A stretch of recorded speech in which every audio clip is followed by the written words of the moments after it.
concrete traction is the ultimate validation that can turn initial rejections into successful fundraising outcomes. Now, coming to the chicken and egg problem, how do you get traction when you need capital, but you need traction to need capital? Yeah, well, it's a real chicken and egg problem, but the key is to prove demand and build momentum without significant external funding. So this is where the founder has to be scrappy, and you have to hack your way to getting some initial traction. You could start with bootstrapping, leveraging some personal savings if you believe enough in your idea to ask other people for money from it. What can you invest from your own end? That might include your savings, your credit cards, or even small friends and family rounds where you share that risk with sort of your core friends and family, and focus on building the absolute minimum viable product that solves a core problem for a specific niche. This allows for rapid iteration and customer feedback without really heavy investment in product development. You can get traction through pre-sales, so customers paying for your product before it's fully built, or signing contracts to pay for your product beforehand. These are all ways where you can get traction without actually having a product. You have to think creatively, but you have to demonstrate a willingness to pay and validate market demand, even if your product isn't fully built out or scaled yet.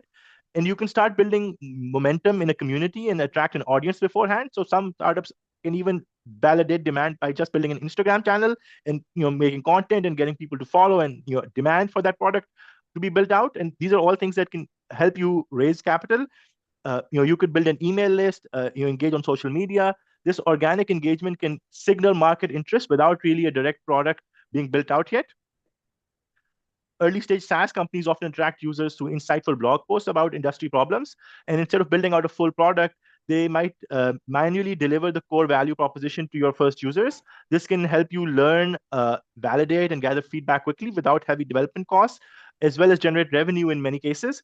Imagine a personal shopping service where you manually fulfill initial orders before building a fully automated e-commerce platform. A real life example would be Zappos. The company and the founder initially went to shoe stores, took pictures, and then bought and shipped those shoes after a customer ordered them online. So it wasn't a fully automated inventory system or a partnership with a bunch of merchants. It was just somebody taking a bunch of pictures from their phone and posting it on a site and fulfilling those orders manually.